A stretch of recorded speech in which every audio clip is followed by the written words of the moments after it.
பிரியமான அன்பு சகோதர சகோதரிகளே, ஆண்டவராக இயேசு கிறிஸ்து நாமத்தாலே நன்றிகளும் ஸ்தோத்திரங்களும் ஏறெடுக்கிறோம். கர்த்தர் அளவில்லாமல் உங்களை ஆசீர்வதிப்பாராக. பார்க்குற அன்பு சகோதர சகோதரிகளே, இந்த 22ஆம் தேதி உங்களுக்கு ஒரு செய்திகள் அனுப்பியிருந்தேன். பார்த்தீங்களா இல்லையான்னு எனக்கு தெரியாது. இது 23ஆம் தேதிக்கு ஏற்படுத்தி கொண்டிருக்கிறேன். 22ஆம் தேதி சண்டே சர்வீஸ்க்கு அனுப்பப்பட்ட செய்திகள் நிறைய பேர் பார்க்கல. அது எனக்கு தெரியல. சிலதை பார்க்க தான் தேவன் நமக்கு நன்மையானது செய்வார். தேவன் மேலே பல காரியத்தை சொல்லி கொண்டு இருப்போம் இல்லையா? இன்னைக்கு 3 மாதம் ஆச்சு, இன்னும் என்னுடைய பாடுகளை நிறைவாக செய்து கொண்டிருக்கிறோம் என்று. சந்தோஷம் நிறைவாக இருக்கிறீமான் என்று சொல்ல மாட்டோம். ஏன்னா சந்தோஷம் சாட்சியை சொல்றது கிடையாது. எங்கள் சபையில் ஒருத்தர் இருந்தார். ஐயா, எனக்கு இங்கே ஒரு சில நாட்கள் நன்மை நடந்தது, என்னால் சாட்சி தான் சொல்ல முடியல. ஏன்பா, நான் நிறைய இடத்துல கடன்பட்டிருக்கிறேன், சாட்சியே சொல்ல முடியல. நீ சாட்சி சொன்னால் தான் வேறு ஒரு உதவியும் கர்த்தர் செய்வார். தேவன் செய்ததை சொல்லணும் இல்லையா? சொல்ல மாட்டேன். அதை கொடுத்து நான் வேதனைப்படவும் மாட்டேன். ஏன்னா கர்த்தர் செய்ததை மறைத்து ஒளி வைப்பது கஷ்டம். யோசுவால ஒரு வசனம் இருங்க, 7ஆம் அதிகாரம் 19 வருஷத்தில் இஸ்ரவேல் மக்கள் மத்தியில் ஒரு துணிகரமான பாவத்தை ஒரு தம்பி செய்வான். அவர் எனக்கு பெரியவ கூட இருக்கலாம். அவர் செய்யப்படும் ஜோசுவா கூப்பிட்டு அவர்கிட்ட பேசுகிறேன், நீ அந்த உண்மையை சொல்லிவிடு, நான் முடிந்த உதவி செய்கிறேன் என்று சொல்லும்போது சொல்லிடுவான். அவனை கல்லடித்தே மாண்டு போனான். 25 வருஷத்தில் தேவன் கொடுக்குற வெளிப்பாடுகள், தேவன் கொடுக்குற நன்மைகளை மறைத்து ஒழிப்பு வைப்பதனால பிரச்சனை தான் வருமே தவிர நிச்சயமாக சந்தோஷம் வரும். அப்படி ஒருவன் இஸ்ரவேல் மக்கள்லேயே அவன் பிரித்தெடுத்து திருடி மறைச்சு வைத்த காரியத்தை அவன் ஜோசுவா கிட்ட சொல்லி அவன் எங்கே மறைத்து வைத்தான் என்று புதைக்கப்பட்டது எடுக்கப்பட்டதாக இருக்கும். அதுதான் சில விஷயத்தை ஆழமாக தோண்டி தான் அஸ்திபாரம் ஆழமாக தோண்டி தான் மறைப்போ உள்ள ரகசியத்தை கண்டுபிடிக்கலாம். இது தனியாக நம்ம தானியேல் புத்தகத்தை படிப்போம் 2ஆம் அதிகாரத்தில். ஏன்னா அப்போ மறைச்சிருக்கிற காரியத்தை வெளிப்படுத்துகிற என் ஆண்டவராக இயேசு கிறிஸ்து சாட்சிகளை பகிர்ந்து கொள்வது சரியாக இருக்கிறது. அதுபோல ஆதி மனிதன் நிமித்தமாக சில பிரச்சனைகள் தேவன் மனஸ்தாபம் கூடப்பட்டார். ஆதியாகம புத்தகத்தில் 6ஆம் அதிகாரம் 6ஆம் வசனம் படிக்கும்போது மனுஷனை படித்ததுக்காக மனஸ்தாபப்பட்டார். ஒரு மனுஷனை படைச்சார். அந்த ஆதி மனிதனை படைத்திருப்ப பாடு அவனுக்கு என்ன ஒரு தோட்டத்தை கொடுத்து பராமரித்து பாதுகாத்துன்னு சொன்னால் தோட்டத்தில் ஒரு மேலே ஆசைப்பட்டு அதை எடுத்து உண்ண பிறப்பாடு ஆண்டவர் அவனை கூப்பிட வரும்போது நான் நிர்வாணமாக இருக்கிறேன், மறைந்திருக்கிறேன், ஒளிந்திருக்கிறேன்னு சொல்லுவான். உன்னை நிர்வாணம் என்று சொல்லி கொடுத்தது யாருன்னு ஆண்டவர் கேட்பார்.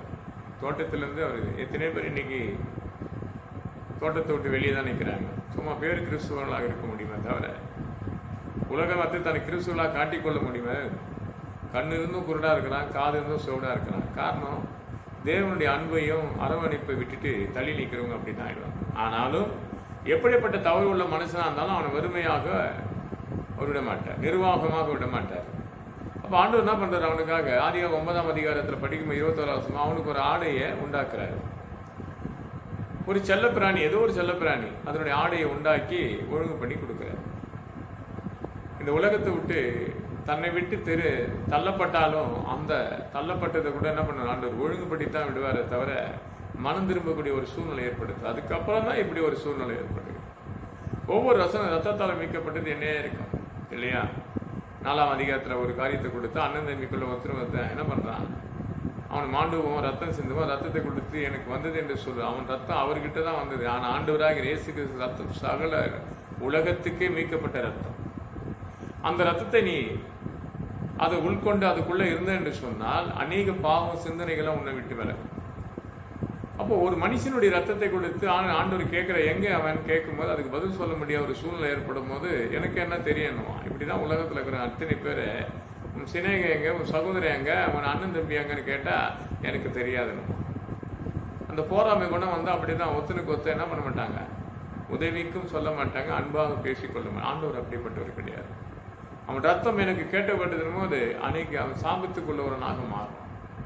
இப்படி வாழ்ந்த மனிதன் சில காலங்களில் பார்த்தா மனுஷனை மனஸ்தாபம் பற்றார் ஆண்டவர். 6ஆம் அதிகாரம் 6ஆம் வசனம் ஆதியாகமத்தில் படிக்கும்போது அப்போ நம்ம இதயத்தை காரியத்தை நிறைவேற்றி முடிக்கணும் என்று சொன்னால் தேவனிடத்தை நீ அர்ப்பணித்ததானே காரியத்தை நிறைவேற்றி முடிப்பாரு. இன்னைக்கு செய்திகள் எதை கொடுத்தாரான்னு தெரியுங்களா? எரேமியா தீர்க்க புத்தகம் 23ஆம் அதிகாரம் 20ஆம் வசனம். அப்போ இதயத்தின் காரியத்தை நிறைவேற்றி முடிப்பாராம். அப்போ அவர் நிறைவேற்றுகிற தேவனா இருப்பார். அது நாட்கள் வரும், கொஞ்சம் காலத்துக்கு பிற்பாடு தெரியும்னு சொல்லி, கடைசி காலத்தில் தெரியும்னு சொல்லி பார்க்குறாரு. அப்போ அந்த காரியத்தை நிறைவேற்றும் முன்பே நம்ம நாவிலிருந்து புறப்படுகிற ஒவ்வொரு வார்த்தை தேவனை கொடுத்து ஏராளமாக பேசுவோம். தேவனிடத்தில் எவ்வளோ விசுவாசமாக இருந்தோம் தெரியுமா? நாங்கள் இதெல்லாம் வேலை செஞ்சோம், அதெல்லாம் வேலை செஞ்சோம், இதெல்லாம் கொடுத்தார் ஆண்டவர் சாட்சி சொல்லியிருப்பியா? மறைத்து ஒழித்து வைத்திருக்காரையும் எத்தனையோ வாழ்க்கையில் பிரச்சனைகள். தேவன் வேணான்னு சொல்கிற விஷயத்தை வேண்டும் சொல்லி கடந்து போகிறவர்கள் தான் மனிதனுடைய மனநிலைமை. இன்னைக்கு எத்தனையோ சகோதரிகள் விண்ணப்பத்தை தெரிவிக்கும் போது ரொம்ப கஷ்டமாக இருக்கும். இன்றைக்கி எங்கள் சபையில் ரொம்ப உபவாசம் கொடுத்து ஒரு மகனை கொடுத்து ஜெபித்தாங்க. திருத்தலில் வேற ஒரு தம்பி, படித்த தம்பி, டிகிரி முடிச்ச தம்பி, அந்த குடும்பத்து தகப்பனும் தாயும் கண்ணீரிட்டாங்க. அந்த பிள்ளைகள் அந்த குடும்பத்துக்காக ரொம்ப ஜெபித்தாங்க, சபையார ஜெபித்தோம். ஏன்னா ஒருவர் இருக்கிற பிஸ்னஸும் இழந்து போக போகிறேன், இருக்கிற வீடை இழந்து போக போகிறேன், புதுசாக ஒரு இடம் கட்டுனா அன்றைக்கி வாங்க, நீங்கள் இது ஆரம்பத்தில் உங்களுக்கு தெரிந்தே தான் நான் ஆண்டவர் ஏற்றுக்கொள்ளப்பட்டவன் என்று அவன் தாயார் சொல்கிறான். நான் சிரிச்சுட்டு அவங்கள சொன்னேன், இப்போ கூட ஒன்றே கஷ்டம் இல்லைம்மா, இன்றே மனம் திரும்பு, கர்த்தர் உன்னை மீட்டுக் கொள்வார். அப்போ அவங்க கூட கொஞ்ச நாள் பேசிட்டு ஜெபம் பண்ணிட்டு வந்து என்ன ஆயிடுச்சு, நான் ஒரு வாரத்துக்கு மேலே அவங்கள போய் சந்திக்கலன்னு வச்சுங்க. வேறு ஒரு சகோதரி ரொம்ப எனக்கு பிடிக்கும், பிரியமானவங்க. அவங்க வெகு காலத்துக்கு அப்புறம் 3 வருஷத்துக்கு பிற்பாடு என் லைனில் வராங்க.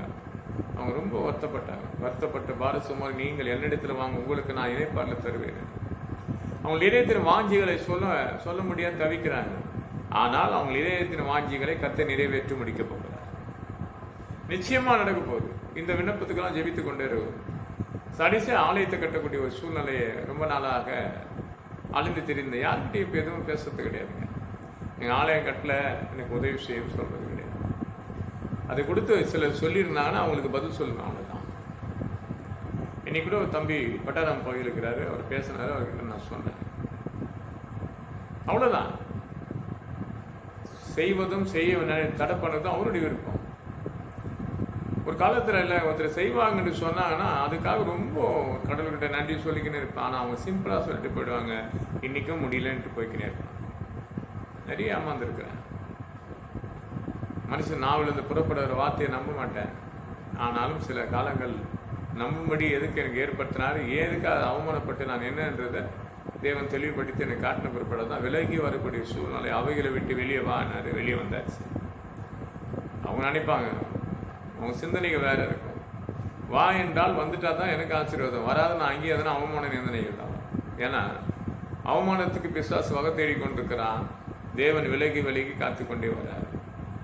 பார்க்குற அன்பு சகோதரிகளே, உன் இதயத்தில் என்ன இருக்குதோ அதை நிறைவேற்றி முடிக்க போகிறேன். தீமையானதல்ல, நன்மைக்குரிய மட்டுமே. உலக சிற்புண்பத்துக்கு அல்ல, உலக ஆசைக்கு அல்ல. நீ எதிர்பார்க்காத ஒரு விஷயம், தேவனுக்கு பிரியமில்லாத எந்த காரியமாக நீ யோசித்து வைத்தாலும் அந்த காரியம் நிறைவேற்றே முடிக்க மாட்டார். உன் தகப்பனுக்கு தாய்க்கு அநேக காரியம் தேவனுக்கு விரோதமாக நீ செய்து கொண்டு ஆண்டவராக இயேசு கிறிஸ்து விரோதமாக நினைக்கிற அத்தனை காரியம் உனக்கு நன்மையானதை போல் நினைத்து ஆண்டவர் அறிக்கை செய்தால் எந்த காரியத்தை செய்ய மாட்டார். ஆனால் தேவனுக்கு பிரியமான காரியமாக இருந்தால் அதை நிறைவேற்றி முடிப்பார். பார்க்குற அன்பு தாயாராக இருக்கலாம், சகோதரனாக இருக்கலாம், சகோதரியாக இருக்கலாம், யாராக இருந்தாலும் உன் இதயத்தில் ஓடிக்கொண்டிருக்கிற காரியத்தை நிறைவேற்றி முடிக்கப்படுற. இப்பவும் சொல்கிறேன், தீமையானது யோசித்தால் நிறைவேற்றி முடிக்க மாட்டார். நன்மையானது நீ யோசித்தால், அது உனக்கு நன்மையாக இருப்பது என்று யோசித்தால் நடக்காது. கர்த்தருக்கு அது பிரியமானதாக யோசனைகள் சரியாக இருந்தால் இதயத்தின் யோசனையை நிறைவேற்றி முடிப்பார். வாழ்க்கையில் நம்ம எத்தனையோ காரியத்தை கொடுத்து யோசிக்கிறோம். ஆண்டவர் இதை பண்ணார், என்ன கைவிடப்பட்டார், ஆண்டவர் இதை செஞ்சார். எங்கே ஆண்டவர் எப்பவுமே யாரையும் கைவிடலையே. 18 ஆண்டுகளாக நிமிர முடியாத ஒரு சகோதரியை கண்டறிகிறாரு, கிட்ட போறார், தலை மேல கைகள் இருக்கு, ஜெபிக்கிறாரு, நிமிர்றாங்க. பிசாசனால் கட்டப்பட்டு, சாத்தானால் கட்டப்பட்டு 18 ஆண்டுகளாக நிமிர முடியாத ஒரு சகோதரி அழைக்கப்பட்டு லூக்கா 13ஆம் அதிகாரம் 12ஆம் வசனம் படி தன் தலை மேல கைகளை வச்சாரு, ஜெபித்தாரு, விடுதலை பெற்று எழுந்து நின்னார். அப்போ அந்த ஜபத்தினுடைய என்ன விண்ணப்பம்? எங்கே ஜெபிக்கிறோமா? உபவாசம் போட்டு ஜெபிக்கிறோம். உபவாசம் போட்டு நான் ஜெபம் பண்ண போறேன், உபவாசம் போட்டு நான் பைபிள் படிக்க போறேன், உபவாசம் போட்டு நான் தேசத்துக்காக ஜெபிக்க போறேன், தேசமே பயப்படாத மகி கலிகுரு கர்த்தர் பெரிய காரியத்தை செய்வார் என்று யோவேல் 2:21 சொல்லப்பட்ட வார்த்தையை சொல்லியிருக்கிறோமா? ஜெபித்திருக்கிறோமா? ஆத்தும ஆதாயம் எண்ணங்கள் இருக்குதா? அந்த எண்ணங்கள்லாம் இல்லையே. அப்ப இதயத்தின் வாஞ்சிகளை உனக்கு உரிய காரியத்தை மட்டும் எப்படி செய்வாரு? ஆண்டவர் இந்த உலகத்தாக வந்து தெரியுமா, உலகம் முழுத்தில் இருக்கிற பாவம் மன்னிக்கும்படியாக வந்தவர் இல்லையா? ஆதி மனிதனுடைய பார்த்தீங்கன்னா 4ஆம் அதிகாரத்தை 7ஆம் வசனம் 8ஆம் வசனம் படிச்சு பாருங்க. தன் சகோதரனை கொன்று ஒன்னும் தெரியாது நிற்பான். கடவுள் கேட்பார், எங்கே அவனு தெரியலன்னு. அதுக்கப்புறம் தொடர்ந்து வர காரியங்கள்லாம் பார்த்தீங்கன்னா வேதனைக்குரியது. அதை தான் பார்த்தார், மனஸ்தாபப்பட்டார். 6ஆம் அதிகாரம் 6ஆம் வசனம் ஆதியாகத்தில். இன்னைக்கு உங்களை உன்னை உண்டாக்கி உனக்கு பிதா குமாரன் பரிசுத்த நாம ஞானத்தை கொடுத்தான், ரத்தத்தால் மீட்கப்பட்டு திருவந்து எடுக்க சொல்லி எல்லாத்தையும் ஒழுங்குபடுத்தி கொடுத்தாலும் தேவனுக்கு பிரியமில்லாத இருக்கிறியே தவிர, சுயநலத்துக்கு தான் ஆலயத்துக்கு போறியே தவிர முழு இதயத்தோடு தேவாலயத்துக்கு போறியான்னு கேட்டால் கிடையாது. அப்படி யாராவது அதுக்கு அதிகாரபூர்வமாக கேட்டால் அதுக்கு பதில் கொடுப்பதும் கிடையாது. எனக்கு என்ன செய்யார் ஆண்டவர், நான் தான் ரொம்ப நாள் வருத்தப்பட்டு கொண்டிருக்கிறேன், ரொம்ப நாள் நீ என்ன தவறு பண்ண, அதை கேட்டையானே, அதை அறிக்கை செய்தானே, அது ஒரு நாளாக சொல்ல மாட்டான் மனுஷன். யோசுவா புத்தகத்தை பாருங்க. இஸ்ரவேல் மக்கள் ஒரு தேசத்தை விட்டு மற்ற தேசத்துக்கு போவது நிறைய இருக்கும். ஆனாலும் அதுல ஒருவன் திருடனாக இருக்கிறான், ஏமாத்தக்காரனாக இருக்கிறான், பொய் சொல்றவனாக இருக்கிறான். 3 விதம் இருக்கும். ஒரே ஒரு காரியத்துக்கு 3 விதமான தவறுகள் அங்கே நடக்கும். ஒன்னு ஏமாத்துவான், இன்னொன்று பொய் சொல்லுவான், இல்லை மாற்றி இருப்பான். ஒரே தவறு தான். அப்போ ஜோசுவா புத்தகத்தில் படிக்கும் போது 7ஆம் அதிகாரம் 19 வசனம் அவனை கூட்டு விசாரிக்கிறார். ஜோசுவா பேசுற கவுன்சிலிங்கை கேட்டு அவன் என்ன பண்றான், உண்மையை சொல்லிடுறான். 25ஆம் வசனத்தின்படி அவனை கல்லடித்து இந்த நாள் வரைக்கும் இருக்குது, இந்த நாள் வரைக்கும் இருக்குதுன்னு சொல்லி பைபிள்ல தெளிவா இருக்கும். 25, 26 படிச்சு பாருங்க. அது எந்த இடம்னு உங்களுக்கு சரியா தெரியும். அந்த பக்கம் நான் கூட போயிருக்கேன் சில வருஷத்துக்கு முன்னாடி. எனக்கு ஒரு 18 வயசு இருக்கும்போது, 40 வருஷத்துக்கு முன்னாடி. அந்த இடத்த பார்க்கும்போது அந்த ரூமுக்குள்ள ஃபுல்லாக கல்லுங்க தான் இருக்கும். ஏன்னா டக்குன்னு அந்த ஊர் பேரை கட்ட சொல்ல முடியல. அப்போ ஆண்டவராக இயேசு கிறிஸ்து அநேக காரியத்தை கொடுத்து பார்ப்போம். வேதத்தில் நிறைய விஷயம் இருக்குங்க, தெரிந்து கொள்ளப்பட்ட விஷயங்கள் நிறைய இருக்குது. தேசத்தில் இன்னைக்கு நடக்க போற எலெக்ஷனுக்காக நீ என்ன பண்ணி கொண்டிருக்கிற, பார்க்குற அன்பு சகோதரியே சகோதரனாக இருக்கிற, யார் ஜெயிப்பாங்கன்றது நீ முன்வைத்து கொண்டிருக்கிற இல்லையா? ஒவ்வொருத்தரும் ஒவ்வொரு விஷயத்தை சொல்லி கொண்டிருப்பாங்க. தூரத்து நினைவுகள் அறிந்த கர்த்தருக்கு தெரியும். எந்த நேரத்தில் மனுஷன் எப்படி மாற்றணும் தெரியும், என்ன செய்யணும் தெரியும். அதே காலத்தில் அவர் நேர்த்தியாக செய்து முடிப்பார். பிரசங்கி 3ஆம் அதிகாரம் 11ஆம் வசனத்தின்படி இதயத்தின் வாஞ்சிகளை நிறைவேற்ற முடிக்கிற தேவன் இதயத்தை தப்பா யோசித்து அதை நிறைவேற்றி எப்படி முடிப்பாரு?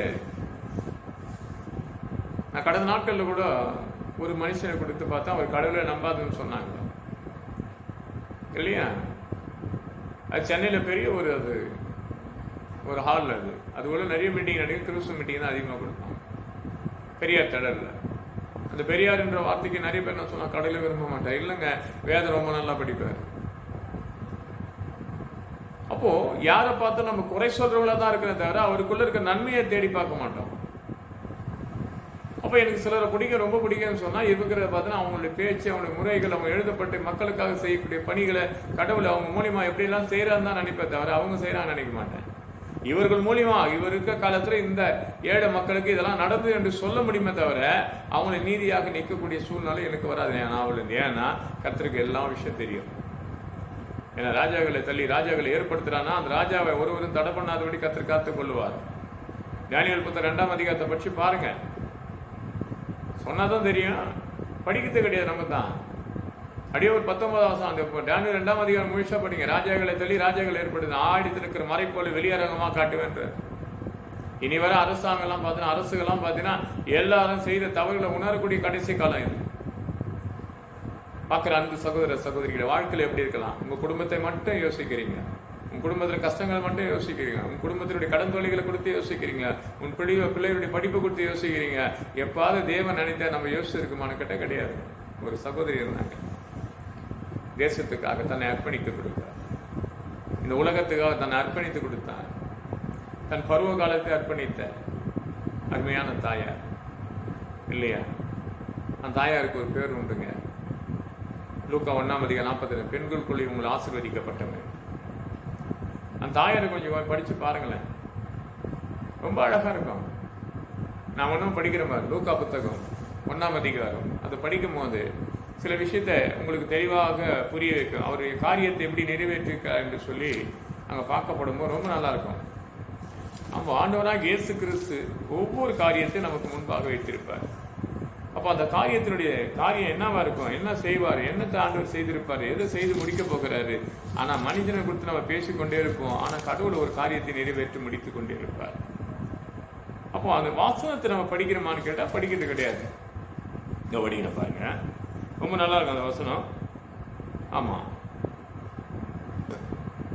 லூக்கா 1ஆம் அதிகாரம் 42ஆம் வசனத்தை படிக்கிறேன் பாருங்க. 42லேருந்து, உரத்த சத்தமாக, ஸ்திரீகளுக்குள்ளே நீ ஆசீர்வதிக்கப்பட்டவர், உன் கர்ப்பத்தின் கனிகளும் ஆசீர்வதிக்கப்பட்டது. என் ஆண்டவராகிய தாயாராக என்னிடத்தில் வந்தீர், எனக்கு எதிரான எது கிடைத்தது, இதோ நீர் வாழ்க என்று சத்தமாக என் காலத்தில் விழுந்து கிடக்குது. என் வாயிலிருந்து பிள்ளைகள் கனிகளை தொளித்துக் கொண்டிருக்குது. அந்த 45 நல்லா இருக்கும். விசுவாசத்தினால் பாக்கியவதி, கர்த்தர் அவர்களில் சொல்லப்பட்டதையும் நிறைவேற்றுவார். இந்த தாயாரு, அந்த மரியாள் என்ற தாயார், அப்போது மரியாள் என் ஆத்துமாவே கர்த்தருக்கு மகிமைப்படுத்துது. அப்போ மரியாள் என்ற வார்த்தையை கொடுத்து அர்ப்பணிக்கும் பொழுது தன்னை சரிகளுத்து அர்ப்பணிக்கிற சகோதரியின் இதயத்தின் வாஞ்சிகளை நிறைவேற்றி முடித்தார். இன்னைக்கு அப்படிப்பட்ட ஒரு சகோதரி நம்ம என்ன பண்ணுவோம், தாறுமாறாக பேசுவாங்க. இது இங்கேருந்து அங்கே போகலாமா? நான் என்ன சொன்னேன், கடவுளுக்கு அர்ப்பணித்து சரிகளுத்து கொடுத்த தாயாரு, நீ இருக்கிற இடத்துல ஜெவி, அந்த தாயாரே கடவுள் அதோ இருக்கிற அவரை போய் கேளுன்னு சொன்ன தாயார் இல்லையா? இதுதானே யோவான் 2ஆம் அதிகாரம் 5ஆம் வசனத்துக்கு அவர் என்ன சொல்லுகிறாரோ இதே மரியாதை தான் அங்கேயும் சொல்றாங்க. அவர் என்ன சொல்லுங்க அதன்படி செய். என்கிட்ட சொன்னாலும் என் பிள்ளைகிட்ட தான் சொல்லுவேன் இல்லையா? அதானே உண்மை. அப்படிதான் நடக்கணும். 7 வாரத்தில் 3ஆவது வார்த்தை, அதோ தாயாரை பார்த்து சொல்ற, அதோ உன் மகன். அப்படிதானே சொல்ற, தாயாரை பார்த்து, பெற்றெடுத்த தாயாரை பார்த்து சொன்னாரு. வந்த வேலை முடிந்தது என்று சொல்லி முடித்து தன்னை அர்ப்பணிக்கிற காலத்தில் சொல்லப்பட்ட வார்த்தை தான் தாயை பார்த்து, அதோ உன் மகன். நான் வந்த வேலை முடிந்து, நான் எந்த காரியத்துக்காக வந்தேன் அந்த வேலை நிறைவேற்றப்பட்டது. அதுதாங்க எரேமியால படிக்கப்பட்டது. இதயத்தின் வார்த்தைகளை நிறைவேற்றி முடித்தார். அது கடைசி காலத்து தான் தெரியணும் உணர்வுகள். அதுதான் உண்மை. ஆனா நம்ம வாழ்க்கையில் எத்தனை விஷயத்துக்காக தேவனுக்கு அர்ப்பணிக்கிறோமான்னு கேட்டால் கிடையாதுங்க. புலம்பல் புத்தகத்தில் 3ஆம் அதிகாரம் 39 படி அவன் செய்த பாவத்தை தான் அறிக்கை பண்ண வந்திருக்கிறான். தேவனால அவன் பாவத்தில் விழுந்தானா, தேவனால என்ன நெருக்கத்தில் விழுந்தான், தேவனால கடன் பட்டானா கேட்டால் கிடையாதுங்க. சுயலாமா யோசிக்கிற எந்த காரியமா இருந்தாலும் அந்த காரியத்துக்கு அடிமைப்பட்டு தான் விழுமா தவிர அதை எழுந்து நிற்கவே முடியாது. எனக்கு ஈஸியாக சிலர் ஏமாத்திடலாம். நல்லா ஏமாத்துற விஷயத்தில் ரொம்ப ஏமாந்து போனோம். நிறைய பேர் ஏமாத்திடுவாங்க. சமயத்தில் கூட ஒரு தம்பி வந்தார்.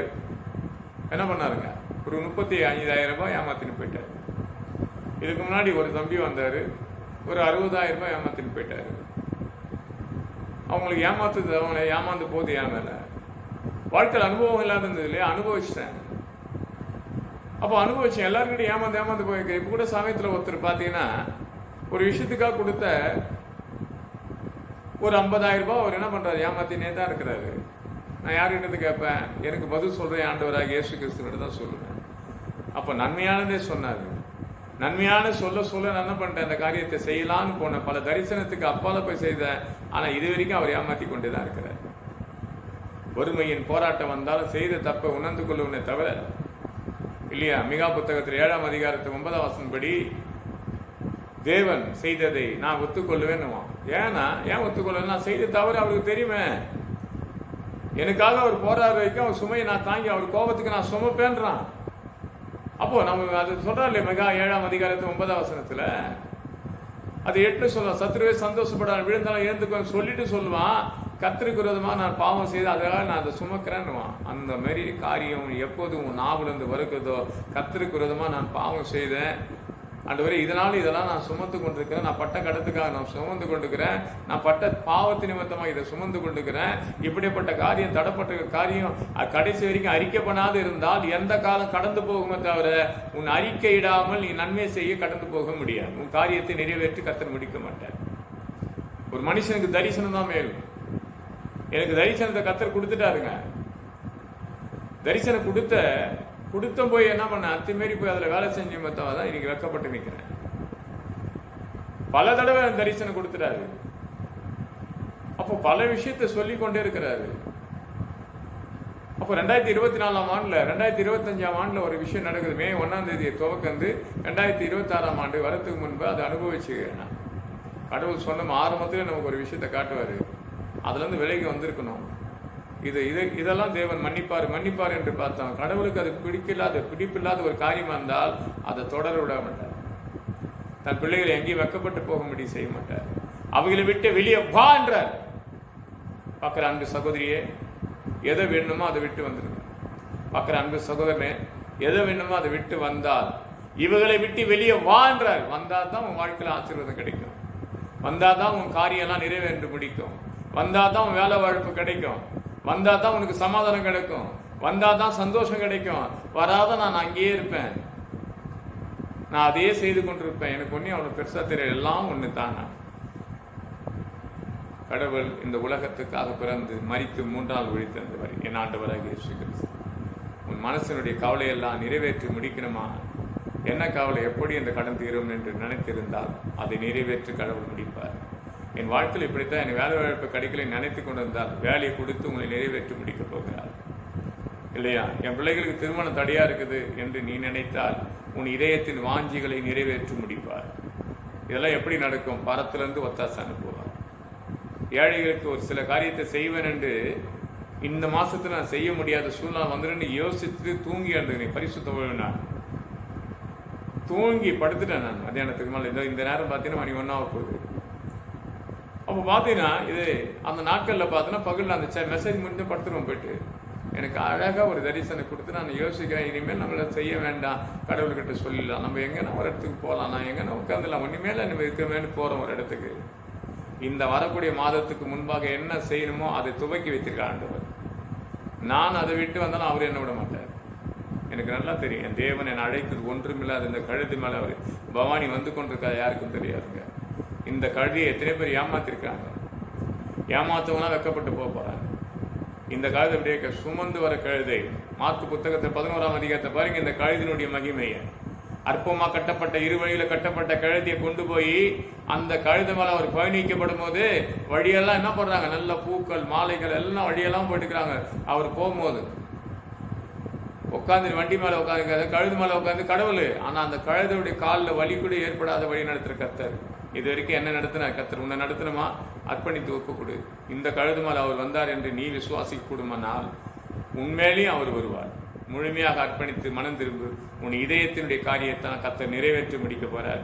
இந்த மாதம் இருக்கிற 8 நாட்களுக்குள்ள அந்த அதிசயத்தை அந்நிய கண்களில் சொந்த கண்ணில் காணும்படி செய்வார். கர்த்தர் இந்த வார்த்தைகளை ஆசீர்வதிப்பார். ஜெபமனுமா?